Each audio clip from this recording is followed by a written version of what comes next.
안녕하세요. 책 읽어주는 편안한 엄마입니다. 오늘은 우리 시대 최고의 작가 중에 한 분이신 최인호의 가족소설 어디서 무엇이 되어 다시 만나랴 안에서 몇 편을 읽어드리겠습니다. 가족의 삶은 차이코프스키의 비창 일악장처럼 느리게 빠르게 그러나 지나치지 않게 살아가야 할 그런 것. 최인호 지음 어디서 무엇이 되어 다시 만나랴. 1993년도였으니까 벌써 7년 전의 일이다. 그 무렵 연말의 한 달간을 나는 수도원에서 머무르고 있었다. 영신 수련이라 하여서 성 이나시오의 수련 방법으로 사회로부터 스스로 격리되어 피정하는 독특한 프로그램이었던 것이다. 대부분의 피정 기간 동안 침묵으로 묵상하고 정해진 시간에 지도 신부님을 만나 그날그날의 과제를 보고하고 다음 날 묵상할 내용을 지시받는 프로그램이었는데 수도원에 들어온 첫째 날인가 둘째 날인가 신부님은 내게 특별한 과제를 주셨다. 그것은 지금까지 살아온 인생을 처음부터 기억해보고 고마웠던 사람들, 소중했던 사람들을 통해 하느님의 은총을 얼마나 풍성하게 받았는가를 묵상한 후 그 고마운 사람들의 이름을 적은 리스트를 작성해 보라는 것이었다. 그 다음 날 나는 하루 종일 신부님으로부터 받은 과제대로 살아오는 동안 만났던 수많은 사람들을 떠올리면서 그 사람들이 내게 있어 얼마나 소중한 사람들인가를 회상해 보았다. 그러자 놀라운 기적이 일어났다.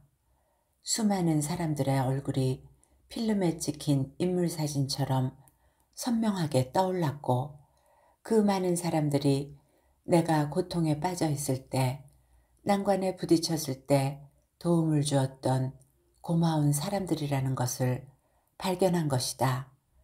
지도 신부의 말처럼 하느님의 은총은 그 수많은 사람들의 도움 속에서 현존하고 있음을 나는 가슴 깊이 인식할 수 있었던 것이다. 그러나 시간이 지날수록 나는 고민에 빠져들기 시작하였다. 그것은 그 고마운 사람의 우선순위 리스트를 작성하는 과제 때문이었다. 당연히 내게 있어 가장 고마웠던 사람의 우선순위는 나를 낳아주신 부모님, 그리고 내 아내, 그 다음이 자식들인 내 아들딸들이었던 것이다. 고마운 사람들 10명을 순서대로 리스트를 작성하라는 신부님의 과제에 나머지 사람들은 어떻게 선택했는지 정확하게 기억되지 않는데 어쨌든 그 우선순위를 정하는 데 있어 최대의 고민은 첫 번째 순위를 누구에게 내어줄 것인가 하는 것이었다. 내 어렸을 때들은 우스개 이야기 중에 이런 것이 있다. 엄마와 아내와 자식이 동시에 물에 빠지면 누구부터 건져내겠느냐는 것이 질문인데 서양 사람들은 제일 먼저 아내를 건져내고 두 번째로 자식을, 세 번째로 엄마를 구해낸다는 것이었다. 아내가 있으면 자식은 얼마든지 새로 낳을 수 있다는 것이 서양의 가치관이라는 것이다. 그에 비하면 우리 동양에서는 엄마를 제일 먼저 구해내고 그 다음엔 자식을, 마지막으로 자기의 아내를 구해냄으로써 동양의 가치관인 효를 가장 중요시한다는 것이다.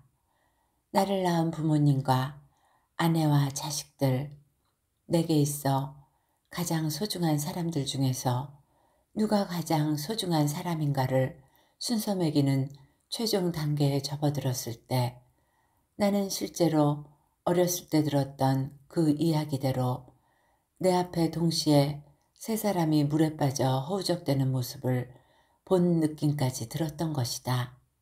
나는 고민 끝에 우선 내 아이들을 지었다. 자식들은 물론 내게 소중하지만 그들에게는 그들 나름의 인생이 있으므로 내가 이래라 저래라 할 대상이 아닌 것이다. 그들은 모두 내일의 집에 사는 미래의 영혼들인 것이다. 나는 그들을 내일의 집 앞까지는 데려다 줄 수는 있지만 집 안으로 방문해 들어갈 수는 없는 것이다. 이제 남은 것은 두 사람이었다. 나를 낳은 부모님과 그리고 아내. 내 마음은 우선 효를 미덕으로 삼는 동양적인 가치관대로 나를 낳은 부모님을 고마운 사람 1순위에 올리는 것이 지극히 마땅하고 옳은 일이라는 생각이 들었다. 바다보다 깊고 하늘보다 높은 부모님의 은혜를 1순위로 올리는 것이 지극히 당연한 일인 것이다. 그러나 나는 냉정하기로 하였다. 고정관념에 휩쓸리는 일 없이 침착하고 냉정하게 생각해 보자고 나는 생각하였다. 물론 내게 있어 나를 낳은 부모님은 최고로 고마운 사람들이다. 그들은 나를 낳아주었으며 나를 길러주셨다. 풍족하지는 않았지만 자부심과 최고의 교육을 받을 수 있는 능력을 길러주었으며 또한 어느 정도 재능까지 물려주셨다. 부모님이 없었더라면 나는 이 세상에 존재할 수 없을 것이다. 하느님이 인간을 창조하여 나를 만드셨다면 부모님은 하느님의 대리인으로 나를 낳아주신 것이다. 그러나 그런 이유 때문에 이 순위로 물러가 버릴 만큼 아내라는 존재가 가벼운 것일까? 나는 생각하고 또 생각하였다. 부모인가 아니면 아내인가? 내게 있어 가장 고마운 사람 1순위는 과연 누구인가? 그때 문득 떠오르는 생각 하나는 80년대 말 아내와 더불어 일본에 갔었을 때의 추억이었다. 그때 나는 잃어버린 왕국이란 TV 다큐멘터리 작업을 진행하고 있었고 아내는 구경 삼아 우리 취재팀을 따라다니고 있었다. 우리는 그때 오사카의 번화가 뒷골목에 있는 허름한 호텔에 머무르고 있었는데 촬영을 마치고 오니 아내는 방에 없고 탁자 위에 다음과 같은 메모지가 놓여 있었다. 백화점 구경하고 늦기 전에 돌아올게요. 물건을 사기보다는 구경하기를 좋아하는 아내는 아마도 백화점 구경을 나간 듯하였다. 그러나 늦기 전에 돌아온다던 아내는 해질 무렵까지 돌아오지 않았다. 공연히 불안한 생각이 들어 나는 호텔을 나와서 어쩌자는 생각 없이 큰 길까지 나가 오가는 사람들을 바라보며 아내를 기다리고 있었다. 오사카의 번화가에는 밤이 되자 마치 개미떼처럼 많은 사람들이 쏟아져 나와 있었다. 그 혼잡한 인파 속에서 아내를 찾아낸다는 것은 불가능한 일이었다. 하지만 나는 가로수에 몸을 기댄 채 거리의 이쪽과 저쪽을 바라보면서 아내를 찾고 또 찾았다. 비록 얼굴은 같은 모습이라 해도 어쨌든 낯선 외국에서 저처럼 많은 사람들 속에서 단 한 사람뿐인 내 아내를 과연 나는 찾아낼 수 있을 것인가? 그때였다. 그 수많은 인파 속에서 점 하나가 내 눈을 강하게 자석처럼 잡아당기는 것을 나는 느꼈다. 나는 그 점을 바라보았다. 아내였다. 아내는 울긋불긋한 네온 속에서 천천히 호텔 쪽으로 걸어오고 있었다. 손에는 종이백을 들고 있었고 오랜 백화점 구경에 지친 듯이 발을 질질 끌고 있었다. 나는 반가워서 뛰어가려 하다가 발을 멈추고 그냥 아내의 모습을 훔쳐보기로 하였다. 아내는 지쳐서 몇 발자국 걷다가는 거리의 쇼윈도 안을 들여다보고 그리고 또다시 생각난 듯 걷고 있었다. 저 여인이 내 아내일까? 하고 나는 순간적으로 생각하였다. 저 여인은 도대체 누구인가? 저 여인이 내 아내란 말인가? 그때 나는 김광섭 시인의 시를 떠올렸다. 저렇게 많은 별들 중에 별 하나가 나를 내려다본다. 이렇게 많은 사람 중에 그 별 하나를 쳐다본다. 밤이 깊을수록 별은 밝음 속에 사라지고 나는 어둠 속에 사라진다. 이렇게 정다운 너 하나, 나 하나는 어디서 무엇이 되어 다시 만나랴. 너를 생각하면 문득 떠오르는 꽃 한 송이. 나는 꽃잎에 숨어서 기다리리. 이렇게 정다운 너 하나, 나 하나는 나비와 꽃송이 되어 다시 만나랴. 김광섭의 이 아름다운 시처럼 저 어두운 거리에 서 있는 여인은 저 광대한 우주, 무한의 공간에 떠 있는 수많은 별들 중에서 내가 쳐다본 별 하나인 것이다. 저 여인은 내가 쳐다보았으므로 밤하늘에 떠 있는 별에서 내게로 다가와 내 아내가 되었다. 또한 저 여인을 바라보고 있는 나는 그 수많은 사람들 중에서 그 별빛을 받아들인 단 한 사람인 것이다. 그리하여 아내와 나는 정다운 너 하나, 나 하나가 되었고 언젠가는 나비와 꽃송이가 되어 다시 만날 절대적인 사람들인 것이다. 그날 나는 서슴지 않고 아내를 내게 있어 고마운 사람의 1순위로 결정했다. 돌아가신 부모님에겐 죄송하지만 나를 만나기 위해서 그 억겁의 세월을 거쳐온 아내와 또한 아내를 만나기 위해서 그 억겁의 세월을 거쳐온 나, 김광섭의 시처럼 언젠가는 나비와 꽃송이 되어 다시 만날 아내는 내 존재의 1순위 아니다. 1순위도 부족하다고 나는 생각한다. 0순위로 결정한다고 해도 나는 후회하지 않을 것 같은 확신을 느꼈다. 10년이 지난 이 즈음에도 이 같은 순위에는 아무런 변동이 없다. 의문이 많은 사람. 오래전 내가 군대에 있을 때였으니까 아마도 1960년대 후반의 일이었을 것이다. 그때 나는 20대 초반의 청년이었다. 아내와 열렬하게 연애를 하고 있을 때였는데 내무반에서 내 별명은 오스카였다. 나는 그때 김포에서 근무하고 있었는데 당시 김포에는 11 전투 비행단이란 공군 부대가 있었다. 전 비행단 인원이 아마도 수천 명 이상은 되었을 대규모의 군부대였다. 그 무렵 11 전투 비행단에는 딱 한 대밖에 직통전화가 없었다고 기억된다. 물론 비행단 단장실에는 직통전화가 늘 상설되어 있었겠지만 장교들과 일반 사병들에게는 어림도 없는 일이었다.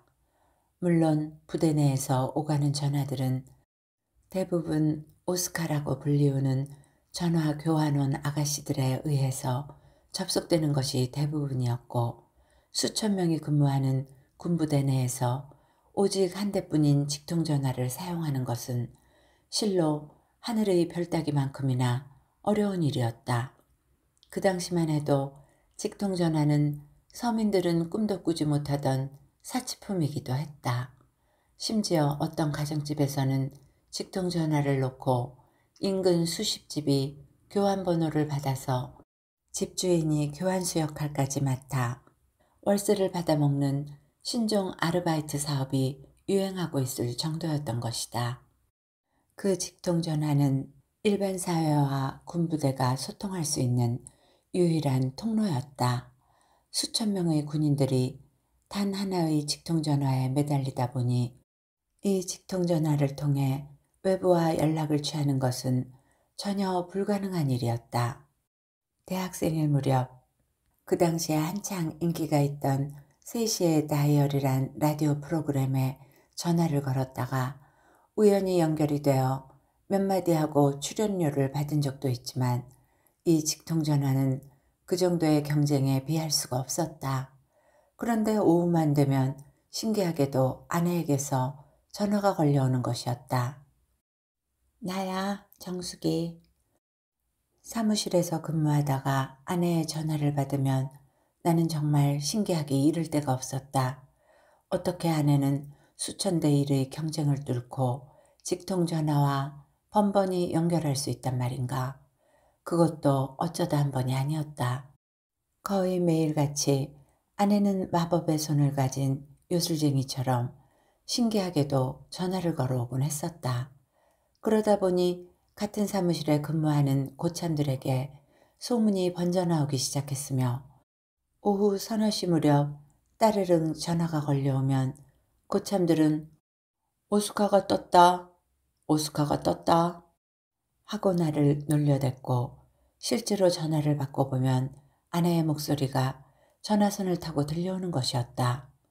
그 당시 전화교환원들은 아마추어 무선용의 인공위성 이름인 오스카를 전화를 바꿔줄 때마다 구호처럼 외쳤기 때문에 우리는 금남의 부대 내에 근무하는 전화교환원들을 오스카란 애칭으로 부르고 있었던 것이다.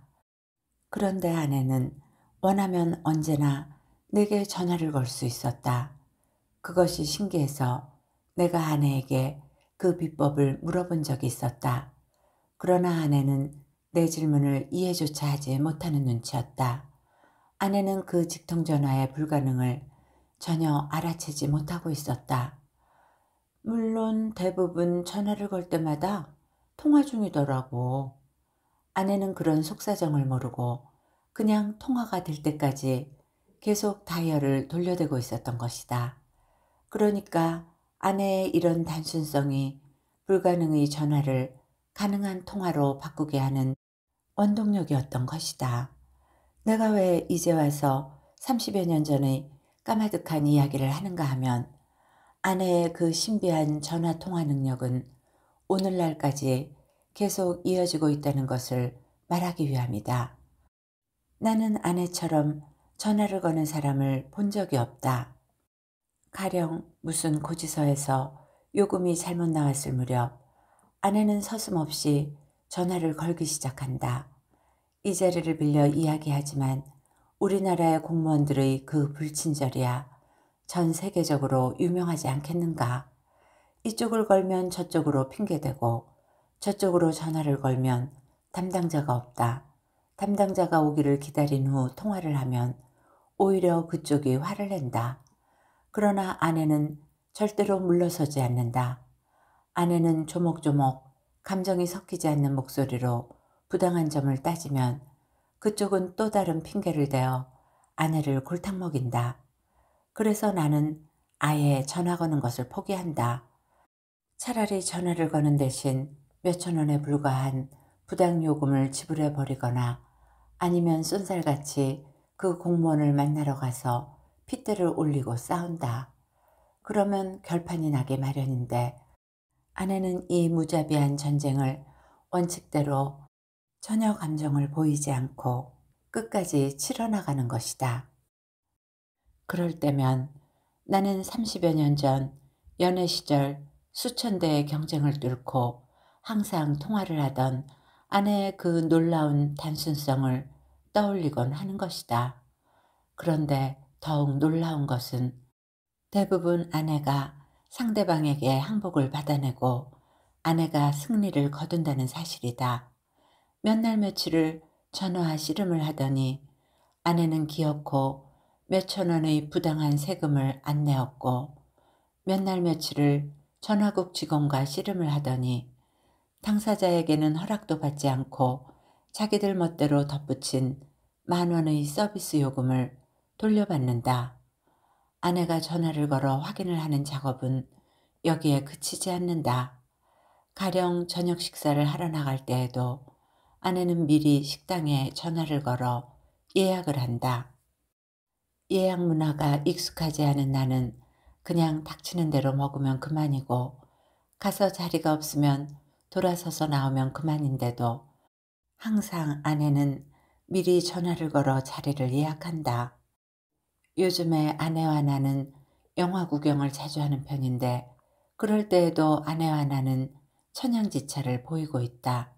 나는 생각이 나면 그 즉시 차를 타고 극장으로 달려간다. 시간이 남으면 미리 표를 사두었다가 빈 시간 커피를 마시며 기다리는 편인데 아내는 일일이 극장에 전화를 걸어 미리 영화의 상영 시간을 확인해 놓는 것이다.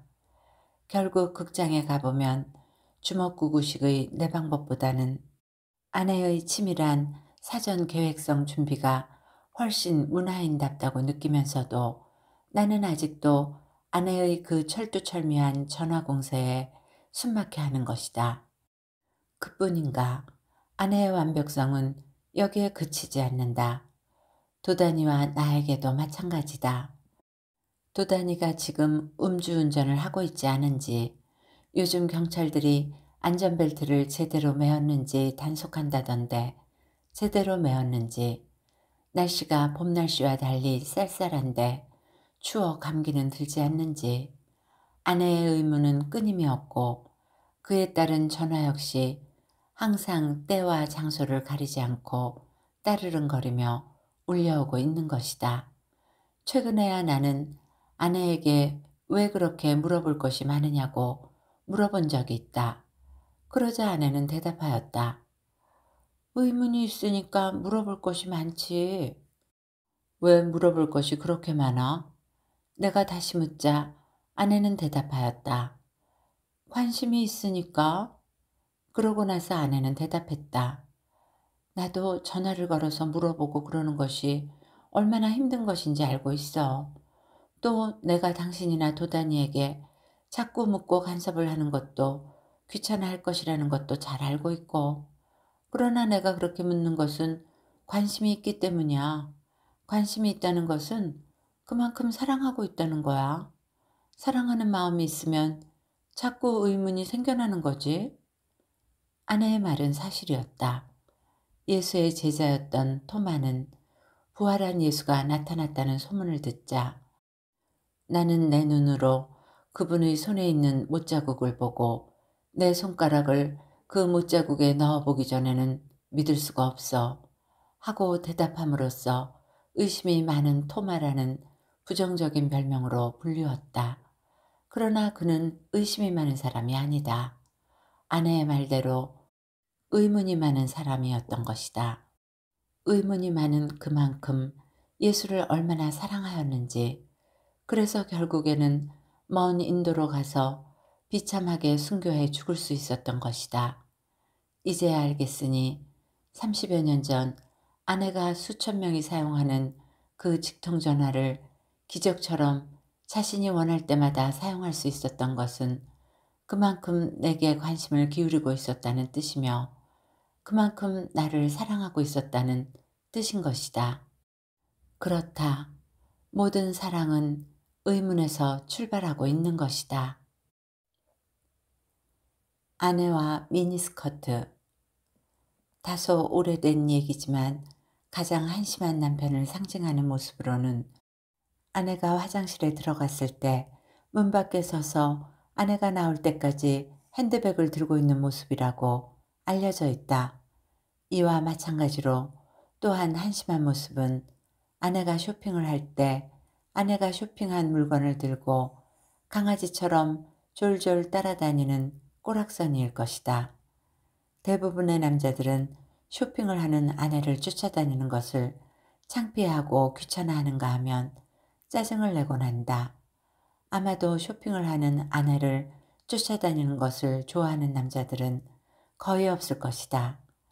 여자들은 일일이 물건을 고르고 확인하고 비교해보고 또 흥정하고 깎는 작업을 중요시하는 데 반해 남자들은 이런 여성들의 쇼핑의 즐거움을 이해하지 못하고 있는 것이다.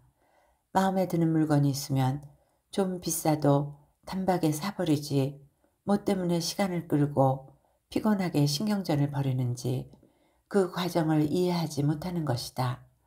따라서 대부분의 남자들은 아내의 쇼핑에 동행을 했다가는 언제나 대판 부부싸움을 하고 다시는 따라 나서지 않겠다는 독립선언을 선포하는 것이다. 그에 비하면 나는 팔출불이 되어서 그런지 아내의 쇼핑에 따라 나서는 것을 좋아하는 편이다. 후배들도 내 이런 행동을 전혀 이해하지 못하고 있다. 형님, 쇼핑 나갔다가 싸우면 안 하오? 난 항상 부부싸움을 하게 되는데.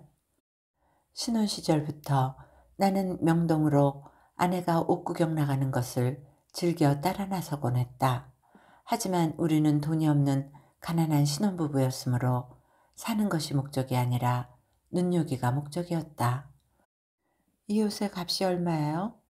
하고 아내가 묻자 아내와 나의 비싼 옷을 살 형편이 못 되는 초라한 행색을 보고 그 옷은 비싸서 당신들이 살 수 없는 옷이에요. 하고 대답하는 점원과 대판 싸운 적도 있을 정도였다. 나는 결코 아내가 쇼핑하는 것을 지루해하지 않는다. 왜냐하면 그 쇼핑을 통해 나 역시 유행의 흐름과 신미안을 높여나갈 수 있기 때문이다. 연애 시절 아내는 초미니스커트를 입고 다니기를 좋아했다. 솔직히 말해 팬티가 보일 정도였다. 육교를 오르내릴 때면 핸드백으로 엉덩이 부분을 가리곤 했었다. 나는 그런 아내의 모습이 보기 좋았다. 지금이야 주책스런 이야기지만 아내는 날씬하고 예쁜 다리를 갖고 있어서 미니스커트를 입은 아내를 보면 몸이 근질근질하고 입안에 침이 고일 정도였다. 그러던 아내가 결혼을 하자 치마의 길이가 차츰 길어지고 옷차림에도 변화가 오기 시작하였는데 그때그때에 따라서 아내에게 어울리는 옷 모양을 나는 귀신같이 짚어낼 수 있을 만큼 전문가가 되어가고 있었던 것이다. 그것은 전적으로 아내의 쇼핑을 오랜 세월 따라다닌 훈련 때문이었을 것이다. 그래서 아내는 내가 골라준 옷이라면 100% 신뢰하고 있다. 어쩌다 외국으로 여행할 때가 있는데 그럴 때면 나는 아내를 위해 대부분 옷을 선물하고 있었다.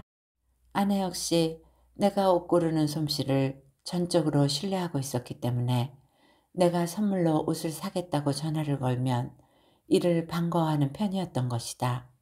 아내를 위한 옷을 고르는 것은 결코 어렵지 않은 일이었다. 나는 매장을 한 바퀴 돌아보는 것으로 쇼핑을 시작한다.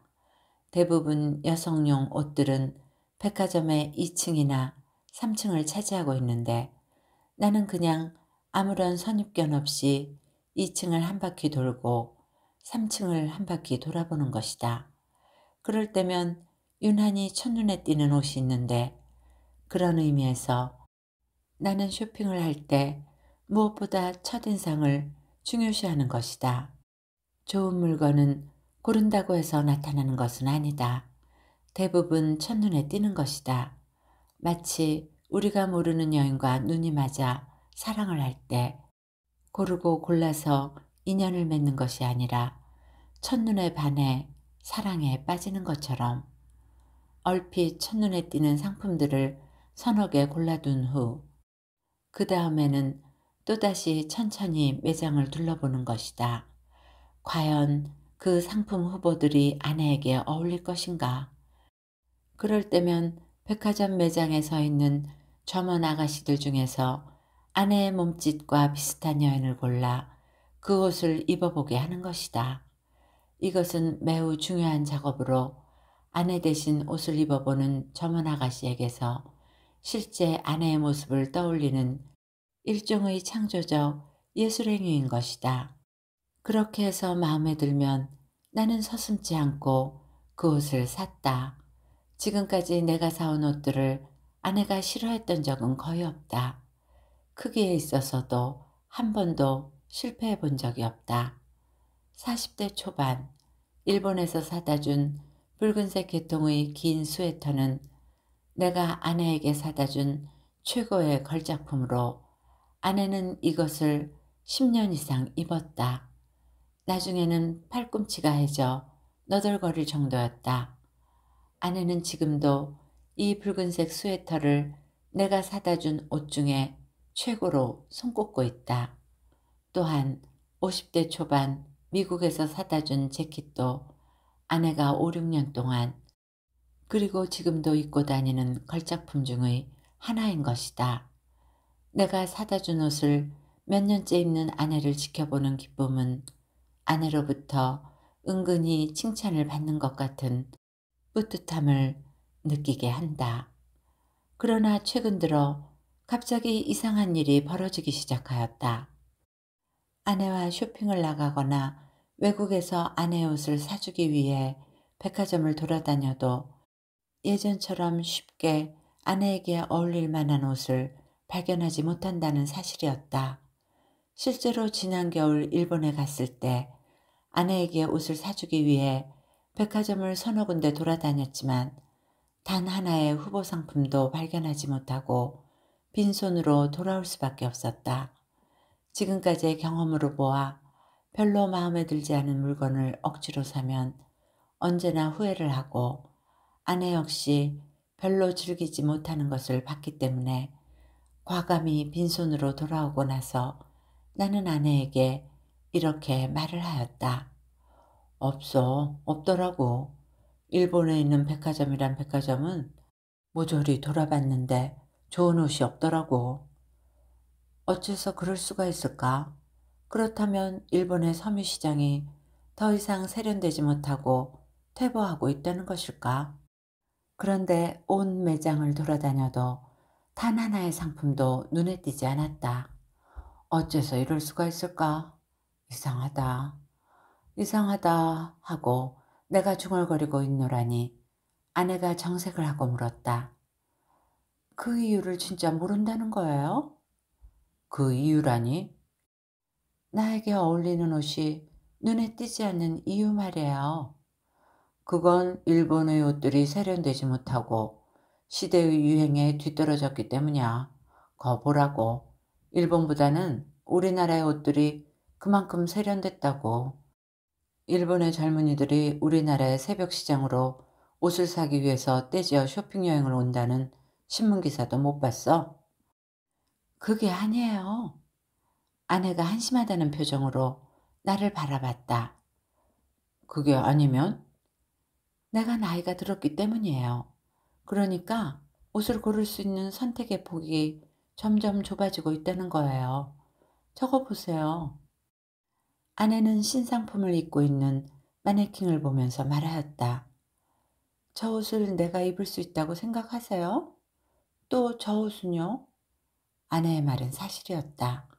한눈에 보아도 그 옷들은 아내와 거리가 먼 신유행의 상품들이었다. 그렇다. 옷을 만드는 회사도 구매력이 높은 젊은이들이나 중년 여인들을 상대로 신제품 개발을 하지.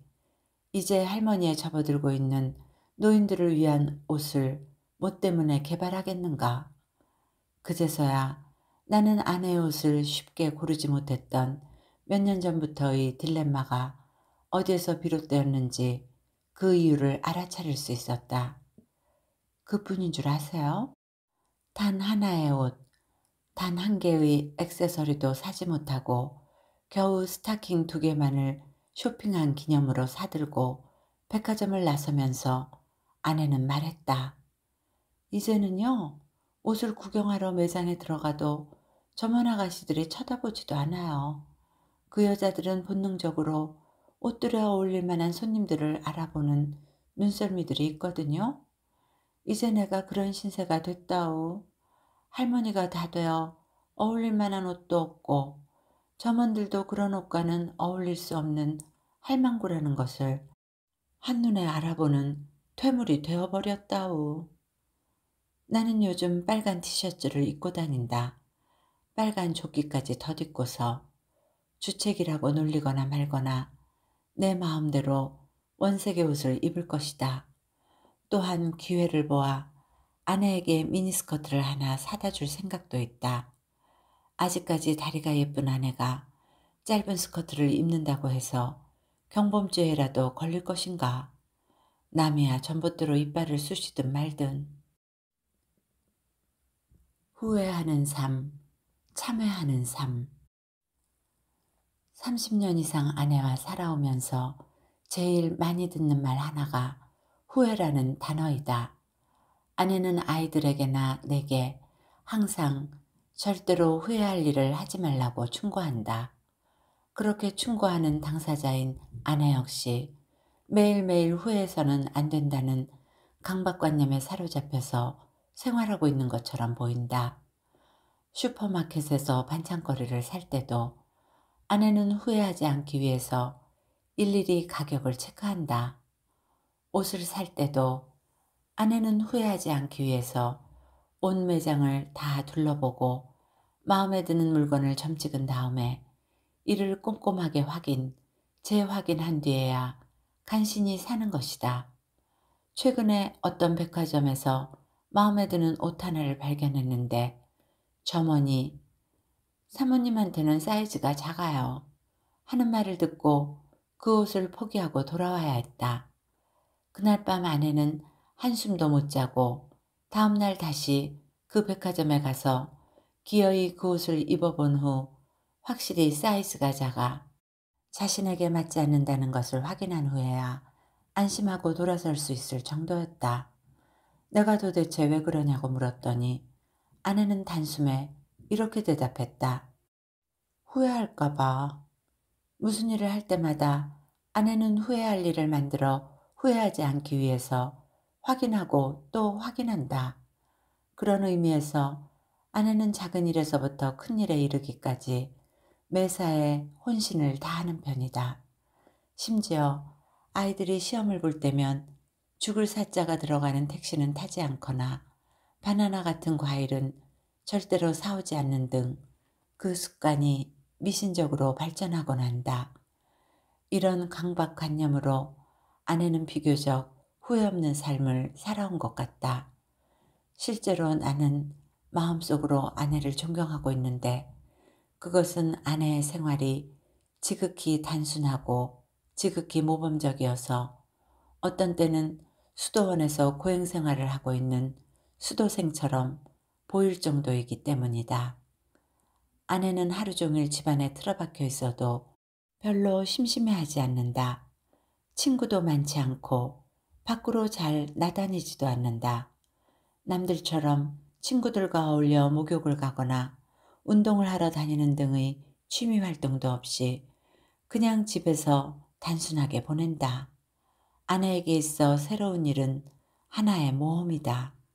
아내는 가끔 이야기한다. 젊었을 때 제일 싫었던 것은 새학기가 되어 선생님이 바뀌고 짝이 바뀌고 교과서가 바뀌던 일이었어. 특히 새 교과서를 보면 몹시 고통스러웠어. 아내에게 새로운 교과서는 후회의 두려움을 주는 새로운 모험 같은 것이 아니었을까? 그에 비하면 나는 후회할 일만 해온 사람 중에 하나이다. 아니, 후회 자체를 모르는 사람 중에 하나이다. 나는 끊임없이 새로운 모험과 새로운 도전을 하며 생각하기 전에 행동을 앞서하며 살아온 사람인 것이다. 그러면서도 어쩌다 후회란 것을 하는데 그 후회란 것도 술 마시고 한참 떠들고 들어온 날 밤 새벽 3시쯤 목이 말라 눈을 떴을 경우 문득 지난밤에 있었던 일들을 되새겨 보았을 때 떠오르는 참담함 같은 것이 고작이다. 하지만 그것도 잠시뿐 나는 곧 그 후회감을 잊어버린다. 그러니 나는 아내의 눈으로 보면 후회할 일을 찾아 저지르고 돌아다니는 사고 뭉치며 그나마 이만큼 평화를 이루고 산 것은 오직 자신의 덕분이라고 여길지도 모른다. 며칠 전 우연히 식탁에 앉아서 저녁 식사를 할 때 미국에서 다니러 온 딸아이가 이렇게 말했다. 아빠, 내 인생 철학은 말야. 후회하지 않는 삶을 사는 거야. 그 말을 듣는 순간 나는 엄마와 딸은 그 생김새뿐 아니라 성격, 그리고 마침내는 인생 철학까지 담는 것이 아닐까 하는 느낌을 강하게 받았다. 그때부터 후회라는 단어는 내 마음속의 화두가 되어버렸다. 깊은 숲속에서 수년 동안 명상하고 자신의 일기에 깊이 후회한다는 것은 새로운 인생을 산다는 것이다 라고 쓴 헨리 데이비드 소로우의 말처럼 모든 일을 되새겨보고 후회하는 일은 물론 새로운 인생을 사는 일일 것이다. 그러나 인간이 과연 완벽하게 후회 없는 삶을 살아갈 수 있을까? 어차피 인간은 선악과를 따먹은 원죄를 짓고 신으로부터 에덴의 동산에서 쫓겨나며 후회하는 인생으로 출발하지 않았던가. 요즘엔 한여름이라 주로 새벽녘에 청계산을 오르는데 등산하면서 나는 후회에 대해서 깊이 묵상하고 있다. 어째서 신은 인간을 완전하게 창조하지 못하고 불완전하게 창조함으로써 후회 없는 인생을 살아가지 못하고 끊임없이 후회하고 후회하게 만드는 것일까? 옛 춘추 전국시대의 태공망 여상은 주나라 문왕의 스승이 되고 나중에는 제나라의 시조가 된 위대한 영웅이었지만 젊었을 때는 지독한 가난뱅이였다. 그런데도 밖에 나가 일할 생각은 하지 않고 집에 틀어박혀 독서 삼매경에 빠져 있었다. 참다 못한 아내 마 씨는 살림을 걷어치우고 친정으로 돌아가 버렸다. 그로부터 오랜 세월이 흐른 뒤 이름을 떨치고 있는 여상에게 마 씨가 다시 돌아와 함께 살게 해달라고 청했다. 그러자 여상은 잠자코 그릇에 물을 뜰하게 엎지르고는 저 물을 다시 그릇에 주어 담아오시오. 그러면 함께 살겠소. 하고 말하였다. 그러나 물은 이미 땅속으로 스며든 후였다. 이를 보고 여상이 말하였다. 엎질러진 물은 그 손에 다시 주워 담을 수 없으며 이별한 사람도 이제 와서 함께 살 수는 없는 것이라오. 엎질러진 물은 다시 담을 수 없다는 격언은 이러한 고사에서부터 나온 것이다. 그렇다고 해서 우리는 평생 동안 한 방울의 물도 엎지르지 아니하고 매 순간의 삶을 살아갈 수 있을 것인가? 어차피 인간은 끊임없이 실수를 저지르는 불완전한 존재이며 실수를 저지르는 한 끊임없이 후회를 하는 후회의 동물이 아닐 것인가? 당나라의 시인 왕창녕은 새색시의 슬픔이란 유명한 시에서 다음과 같이 노래하였다. 신부는 나이 어려 슬픔을 아직 몰라. 봄날에 단장하고 다락에 올랐더니 길가의 수양버들 휘늘어져서 가슴이 썰렁해 후회하기를 공연히 벼슬을 찾아 님을 가게 하였구나. 벼슬을 찾아 길을 떠난 님을 그리워하는 새색시의 후회를 봄날의 아름다운 수양버들에 빗대어 노래한 왕창녕의 절구처럼 우리의 인생이야 매사가 후회, 후회, 후회가 아닐 것인가? 그러나 그러한 후회가 영원한 것일까? 가령 어제의 후회와 오늘의 후회가 일치하는 것일까? 후회를 동반하는 부끄러움의 기억도 세월이 가면서 그 양상을 달리하고 있는 것이 아닐까? 가령 벼슬을 찾아 떠난 서방님을 그리워하며 후회하던 그 새색시도 막상 벼슬을 못 이루고 서방님이 돌아온다고 하여서 반가워했을까? 춘향전에서 이몽룡이 어사가 되지 못하고 거렁뱅이가 되어 돌아왔다면 열려 춘향이라고 한들 서방님을 위해 계속 수절을 하였을 것인가? 그러고 보면 후회는 절대적인 것이 아니라 상대적인 것이 아닐까. 매 순간 삼라만상은 변하고 있으며 대상을 쫓아가고 있는 후회 역시 끊임없이 변화하고 있는 것이 아닐까. 결국 후회는 인간이 지닌 미덕이자 장점이면서도 인간을 변화시키지는 못한다. 후회는 인간을 성숙시키며 발전시켜 줄 수는 있지만 근본적으로 인간을 변화시킬 수는 없는 것이다. 그에 비하면 참회는 다르다. 참회는 인간을 근본적으로 변화시킨다. 그렇다면 후회와 참회는 어떻게 다른 것일까? 후회는 연속적으로 반복적으로 계속되지만 참회는 언젠가 돌발적으로 다가온다. 후회의 대상은 매번 변화하고 있지만 참회의 대상은 진리 그 자체이므로 불변이며 영원하다. 그러니 근본적으로 후회와 참회의 차이는 고백에 있는 것이 아닐까. 후회의 대상은 인간의 실수에서 비롯되는 것이며 이것은 인간을 자명종처럼 깨우기는 하지만 깨우쳐 주지는 못하는 것이다.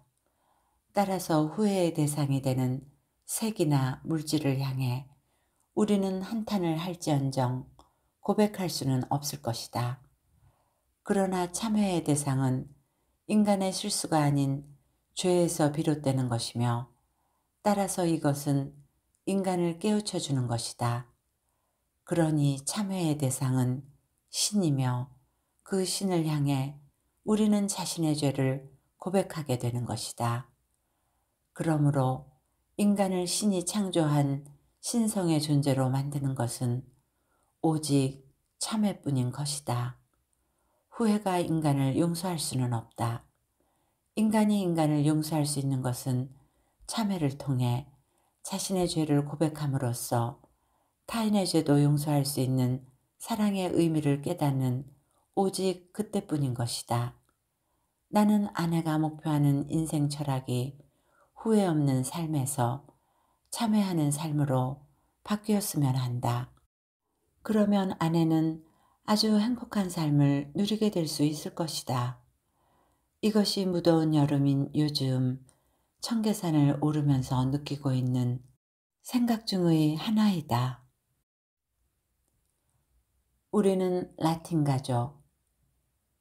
오래전에 읽어 정확히 기억나지는 않지만 바람과 함께 사라지다에 나오는 여주인공 스칼렛은 자신의 성격을 아일랜드 기질이라고 말하면서 급하고 다혈질적이며 열정적인 성격을 아버지에게서 물려받았다고 표현하는 장면이 나온다.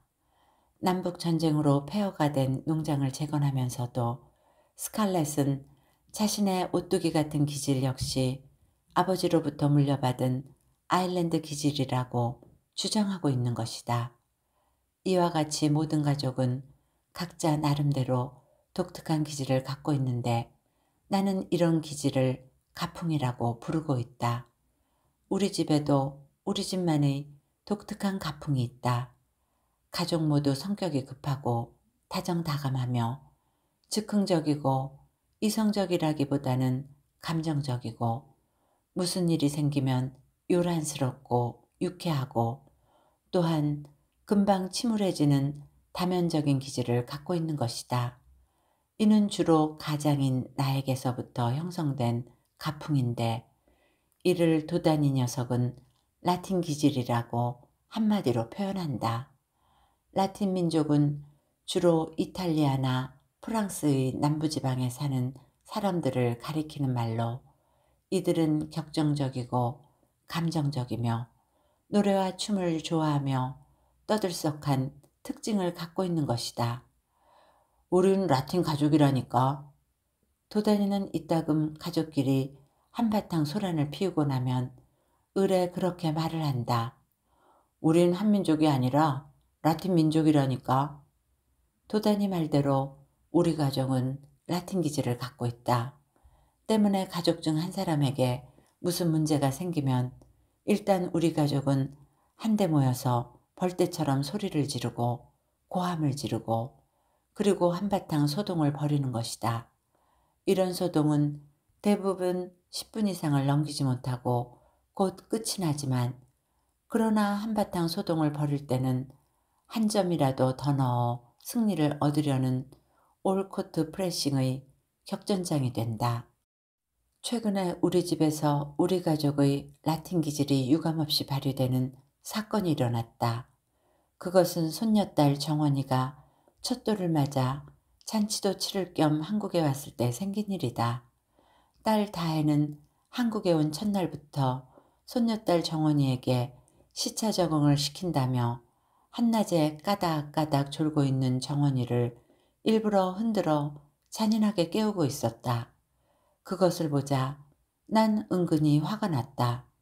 어른인 나도 미국을 여행하다 돌아오면 일주일 이상은 시차 때문에 고생을 한다. 그런데 이 아이는 겨우 1살 아닌가? 겨우 1살 된 아이가 시차 때문에 졸고 있는데 그것을 꼬집어 강제로 깨우다니. 너 너무하는 것 아니냐? 내가 따져 물었더니 다혜가 강력히 반발했다. 뭐가 너무해? 이제 겨우 첫날 아니냐. 어른도 시차 적응하려면 일주일 이상은 걸려. 그럼 어떻게 하자고? 일주일 이상 견디자고? 이렇게 해야 곧 적응이 되는 거야. 나는 다시 화가 났다. 너만 애기 키우냐? 나도 너희 둘을 키웠어. 아빠가 나를 키웠지만 정원이를 키우는 것은 나야. 내가 정원이의 엄마라고. 참으로 아니 꽂고 치사했지만 딸아이의 말은 사실이었다. 정원이를 실제로 키우는 것은 제 엄마니까 할아버지인 내가 이래라 저래라 말할 자격은 없는 것이다. 그러나 그것은 시작에 지나지 않았다. 밤 2시쯤면 아이가 깨어났다. 깨어나서 한바탕 슬피 우는 것이었다. 그럴 때면 2층에 누워 잠을 자는 내 귀에도 정원이의 울음소리가 들렸다. 어떤 때는 꿈속에서도 들렸다. 그 울음소리가 1시간 이상 계속되었다. 어떤 때는 2시간 정도 계속될 때도 있었다. 그런데도 엄마인 다혜는 다른 방에 들어가 문을 걸어 잠그고 모른 채 하고 있는 것이다. 아니다. 어찌 자신의 딸이 울고 있는데 모른 채 하고 있을 수 있겠는가. 다만 이를 악물고 그 울음소리를 못 들은 척하고 참아내고 있는 것이지. 어쨌든 이런 날이 2, 3일 계속되다 보니 온 집안 식구는 신경이 날카로워졌다. 잠들 시간이 오면 겁부터 나기 시작했다. 오늘도 아이가 밤 2시쯤 깨어나 우는 것은 아닐까? 이건 정말 너무한 것은 아닐까? 어디서 주워온 의붓자식도 아니고 계모도 아닌데 한밤중에 깨어나 울고 있는 아이를 어떻게 저렇게 모른 척하고 있을 수 있단 말인가? 자기만 엄마인가? 우리도 다 잘 키웠다. 한밤중에 깨어나 울면 안아주고 우유를 먹였다. 하다못해 공갈 젖꼭지라도 물렸다. 그게 뭐 어쨌다는 것인가? 아이가 실험실의 모르모트란 말인가? 배고프면 우유 먹이고 울면 안아주는 게 자연스러운 일 아닌가? 사흘째 되는 날이었다. 밤 2시쯤 또다시 정원이가 울기 시작했다. 이젠 도저히 아이의 울음소리를 모르는 채 하고 있을 수 없었다. 아내도 이미 깨어 있었고 나도 더 이상 견딜 수가 없어 아래층으로 살금살금 내려가 보았다. 그때였다.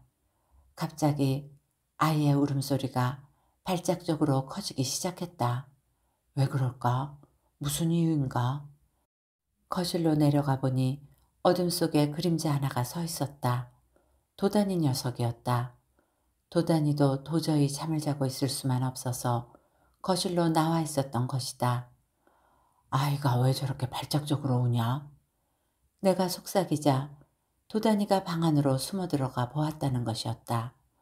혹시 침대 한쪽에 발이 빠지지 않았는가? 이불이 얼굴을 덮어 숨이 막히지는 않았는가 하고 들어가 보았는데 자신을 알아본 아이가 갑자기 더 격렬하게 울기 시작한 것이다. 아내와 나 그리고 도다니 녀석은 더 이상 참을 수가 없었다. 그래서 한밤중에 쿠데타를 벌이기 시작하였다. 아이가 울거나 말거나 문을 걸어 잠그고 있는 딸아이의 방을 쾅쾅 두들겼다. 왜 그래? 딸아이는 이미 깨어 있었다. 거실에서 일어나고 있는 쿠데타의 불길한 징조를 모르고 있을 다해가 아니었다. 우유 먹여. 내가 명령했다. 안 먹여. 딸아이가 저항했다. 왜 안 먹여? 도다니가 덤벼들었다. 이른바 라틴 가족의 소동이 벌어지기 시작한 것이다. 지금 우유 먹이면 버릇돼. 버릇되는 게 아니야. 시차 적응할 때까지만 말이야. 아내가 애원했다. 그래도 안 돼. 우유 주면 내일 또 그 시간에 깨어나 운다고. 이러지들 좀 마. 뭐가 이러지들 좀 마. 나는 소리 질렀다. 왜 소리 질러? 한밤중에. 다해도 만만치 않았다. 뭐가 정원이를 위하는 일이야? 잠자다가 우유를 먹으면 소화도 안 된다고. 발육에도 좋지 않고. 습관이 되어 선잠을 잔다고. 지금은 잔인한 것 같지만 이것이 최선이야. 이러지들 말라고. 이제 하루 이틀이면 적응이 된다고. 다들 들어가 자라고. 우리는 뿔뿔이 흩어졌다. 안이 꺾고 치사했지만 더 이상 어쩔 수 없는 일이었다. 허기야, 우린 라틴 가족이니까. 헤어지면서 도다니가 한마디 하였다. 다음 날 나는 소아과 의사인 동창생 녀석에게 전화를 걸어서 간밤의 소동을 보고하고 어떤 것이 최선의 방법이냐고 물었다. 그러자 동창 녀석이 말했다. 무엇이 최선의 방법이냐고? 그래 말이야. 이러다가는 아이를 잡겠어. 최선의 방법은 네 딸이 하는 방법이야. 자다가 깨어온다고 우유를 물려주곤 하면 나쁜 습관이 들고 소화에도 좋지 않아. 이 자식아, 이 세상에서 자기 자식을 가장 잘 알고 있는 사람이 누군지 알아? 그건 말이야. 할아버지도 아니고 할머니도 아니고 지 엄마인 거야. 이 세상엔 엄마만한 스승도 없고 엄마만한 보호자도 없는 거야. 네 딸이 하는 게 최선의 방법인 것이야. 그날 밤 나는 다혜에게 사과했다. 한바탕 소란을 떨다가도 잘못을 인정하면 솔직하게 사과하는 법. 그것이 라틴 가족의 철칙이니까. 미안하다. 여기저기 알아보았더니 네가 옳더구나. 이 세상에 자식이 있어 엄마만큼 훌륭한 스승이 어디 있겠느냐. 그날 밤 우리 가족은 모두 잘 잤다. 밤 2시에 깨어나 정원이가 다시 울기 시작하였으나 울려면 울어라. 쌤통이다. 우리가 자는 것은 다 너를 위한 것이니까 야속하게 생각하지 말아라. 하면서 말이다. 과연 다혜의 말대로 다음날 밤부터 정원이는 한 번도 깨지 않고 하룻밤을 꼬박 잘 잤다. 그리고 며칠 뒤 정원이의 첫돌잔치가 열렸다. 우리 라틴 가족은 언제 싸웠냐는 듯 정원이에게 꽃가옷을 입히고 한바탕 뽀뽀를 하고 노래를 부르고 춤을 추면서 사진을 찍었다. 정원이는 사진을 찍는 동안 한 번도 칭얼대지 않았다. 일어나기는 처음 보네요. 사진을 찍는 사진사가 내게 그렇게 말을 하였다. 또 돌잡이라고 하여서 동과 실타래와 붓을 놓았더니 정원이는 대뜸 붓을 잡았다. 붓을 잡는 아이는 처음 보네요. 사진사가 다시 감탄하였다.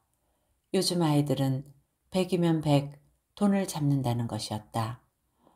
아무렴 정원이가 누구 손녀딸인데 정원이가 속물적으로 돈을 잡겠는가?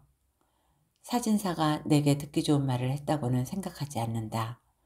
누구 첫돌 때 한 번도 칭얼대지 않고 사진 찍은 아이 있으면 나와보라고 해. 누구 돌잡이 할 때 시퍼런 10,000원짜리 지폐 잡지 않고 붓을 쥔 아이가 있으면 나와보라고 해. 우리 정원이가 최고지. 내 손녀딸 정원이야말로 천사지. 천사고 말고. 아이고야, 이것도 라틴 기질인가? 부부싸움의 미학. 시집간 딸아이가 손녀를 데리고 미국에서 다니러 온 지 어느덧 4개월이 되어 간다. 얼마 안 있으면 다시 떠날 딸아이가 어느 날 아들 녀석에게 이렇게 물어보았다고 한다. 도단아, 4개월이나 집에 있었는데도 아빠 엄마가 부부싸움 하는 걸 한 번도 못 보았다. 도대체 어떻게 된 일이니? 그러자 아들 녀석이 이렇게 대답했다는 것이다. 누나, 요즘 아빠 엄마는 부부싸움을 하지 않아. 벌써 수년째야. 지난해 연말 아들 녀석과 단둘이서 일본에 여행을 갔을 때 아들 녀석이 내게 전해준 말이었다. 그 말을 듣고 난 혼자서 빙그레 웃었다.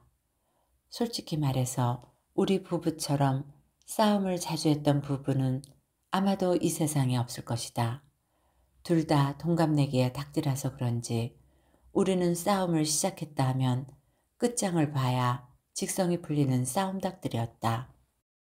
물론 그렇게 부부싸움을 자주 했던 원인은 전적으로 나에게서부터 비롯된다. 아내는 그 누구하고도 말싸움조차 해본 적이 없는 평화주의자였는데 공격적이고 다혈질적인 남편을 만나 자연 그렇게 되어버린 모양이었다. 나는 마음속에 어떤 감정이 있으면 이를 참고 견뎌내지 못한다. 일단 밖으로 토해내고 감정을 털어버리지 않고는 참지 못한다. 아마도 성급한 성격 때문에 그런 것 같은데 일단 밖으로 뱉어내면 그 감정 역시 5분 이상 계속되지 않는다. 아내는 처음에 내 그런 성격을 도저히 이해하지 못했다. 격렬한 부부싸움 뒤 5분 만에 내가 화해의 제스처를 하면 아내는 그런 나를 무슨 변태처럼 바라보기도 했었다. 어떻게 싸움의 감정이 5분밖에 가지 않느냐는 것이었다. 적어도 하루 이상은 가는 게 정상이 아니냐는 것이었다. 그러나 나는 부부싸움 끝에 서로 말도 안 하고 사흘이고 나흘이고 냉전 상태로 묵비권을 행사하는 그런 장기전의 싸움을 도저히 견뎌내지 못한다. 내 부부 전쟁의 전술은 속전속결이고 초전박살이다. 속전속결이 의미하듯 후닥닥 싸우고 후닥닥 끝을 내는 전술 방법인 것이다. 그에 비하면 아내는 오사마 빈 라덴처럼 지구전이다. 상대방이 항복할 때까지 심리전에 게릴라전, 무자비한 테러전까지 구사하는 사막의 여우 롬멜인 것이다. 그러나 이처럼 전투의 방식은 달라도 일단 싸움이 붙었다 하면 격렬하고 살벌한 전쟁터가 되어버려서 누군가 한쪽이 항복을 선언하기 전에는 절대로 휴전 상태로 끝을 낸 적이 없었다. 오래전 배창호 감독이 우리 집에 와서 이렇게 말을 한 적이 있었다. 형님 부탁이 있습니다. 뭔데? 제발 부부싸움을 할 때에는 창문을 닫고 하십시오. 형님의 부부싸움이 온 동네에 소문이 났으니 부부싸움 할 때는 이젠 제발 이웃 주민들 눈치 좀 보고 하세요. 배창호 감독의 설명인즉 다음과 같았다. 우리 집 근처에 정진우 감독이 살고 있는데 며칠 전 그 집에 찾아갔더니 그 집의 부인으로부터 우리 동네에는 최인호가 부부싸움을 자주 하는 것으로 소문이 나 있는데 배 감독이 최인호 씨와 친하니 가서 충고 좀 하라는 말을 들었다는 것이다. 하기야 나는 원래 소리가 큰 목청을 타고난 데다 일단 부부싸움을 시작하면 창문을 닫는다거나 커튼을 치는 그런 위장 전술은 쓰지 않고 고래고래 소리부터 질러댔으니 아마도 이웃에서는 우리 부부의 싸움에 대해서 넌덜머리를 냈을 것이고 그래서 자연 온 동네에 소문이 난 모양이었다. 나중에 알고 보니 정진우 감독의 집이 우리 집에서 가까운 이웃도 아니고 골목 하나를 지나서 서너 블록 떨어진 곳에 있었음에도 불구하고 그 집에까지 우리 부부싸움에 대한 소문이 파다하게 번져나간 것을 보면 이웃집에서 소음죄로 고발하지 않은 것만도 고마운 일이다. 그러나 나는 싸움이 없는 가정보다는 어느 정도 부부싸움이 있는 가정이 오히려 건강하다는 편견을 가진 사람이었다. 도서관처럼 조용한 가정은 오히려 어딘가 병들어 있는 가정이라고 나는 줄곧 생각해왔다. 가족이라면 마땅히 시끌시끌하고 웃고 울고 서로의 감정을 조금도 숨기지 않는 그런 감정의 찌꺼기와 비밀의 어둠이 전혀 없는 투명한 수족관 같은 곳이어야 한다고 나는 생각하고 있었다. 가정이란 듣기 좋은 말만 난무하는 사교장도 아니고 상처받은 마음이 치유되는 고해소이자 병원이고 또한 격전장이라고 생각해오고 있었던 것이다. 이런 생각은 지금에 와서도 변하지 않고 있다. 그러나 그 방법에 있어 큰 오류가 있었음을 나는 이제야 인정할 수밖에 없는 것이다. 가정은 평화로운 곳이 아니라 평화를 이루기 위해서 부단히 싸우는 격전장이라는 사실에는 변화가 없지만 부부싸움이 그 유일한 방법은 아니었던 것이다.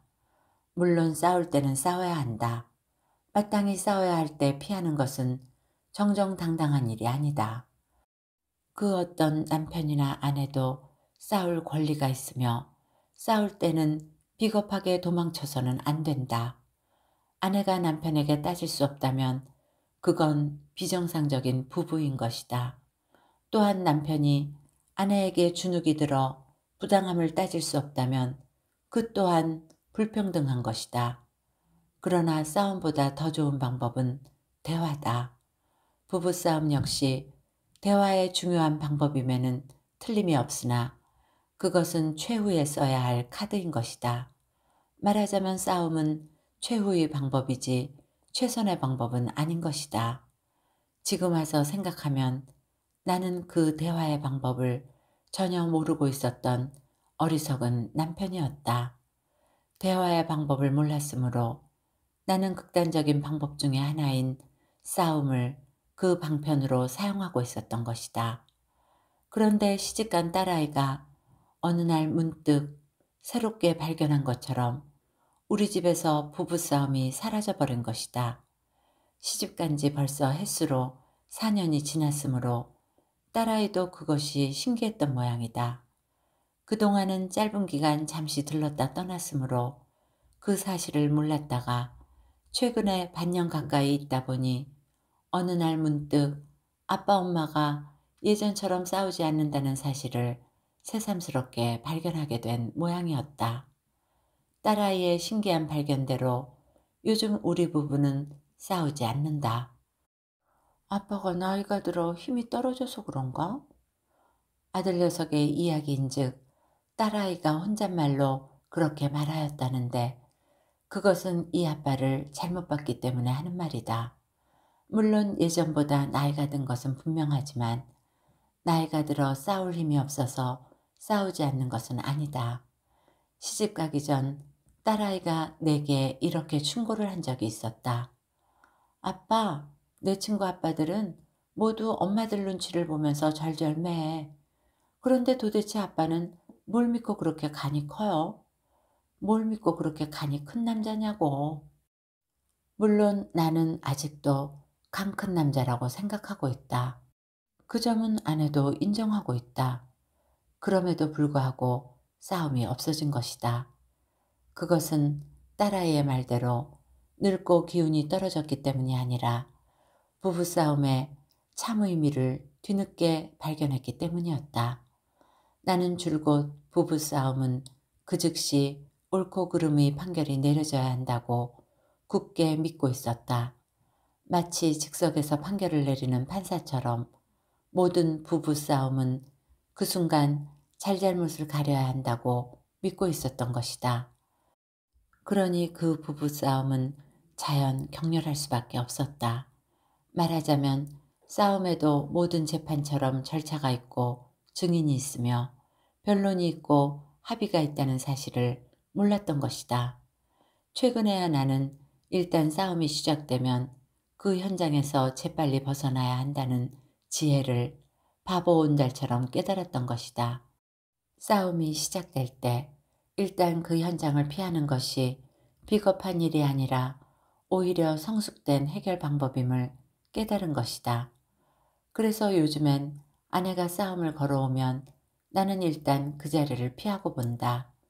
싸움 닭인 내가 그 자리를 피하는 것은 정말 굴욕적인 일이지만 일단 피하고 보면 그 순간 오히려 아내의 입장이 되어지고 아내가 측은하게 느껴지며 마음의 평화를 느끼게 되는 것이다. 부부의 싸움은 서로에게 문제를 제기하는 것이지 꼭 그것이 누구의 잘못인지 가려내어 이긴 사람에게는 승리의 월계관을 씌워주는 문제 해결의 육박전이 아니라는 사실을 최근에야 깨달은 것이다. 그래서 요즘 우리 부부는 싸우지 않는다. 싸움이 없어진 것이 아니라 싸울 이유가 없어진 것이다. 싸울 이유가 없어진 또 하나의 중요한 이유는 30년에 가까운 부부싸움을 통해서 아내는 내가 원하는 대로 바뀌어질 수 없는 절대적인 존재임을 비로소 깨달았기 때문이다. 부부싸움이란 상대방을 변화시키기 위해 노력하는 전쟁이 아니라 상대방을 위해 자신을 변화시키는 장미 전쟁임을 이제야 깨달았기 때문이다. 그렇다. 부부싸움은 신이 부부에게 선물한 사랑의 묘약인 것이다. 읽어드릴 부분은 여기까지입니다. 좋은 시간이 되셨기를 바라며 오늘도 행복하세요.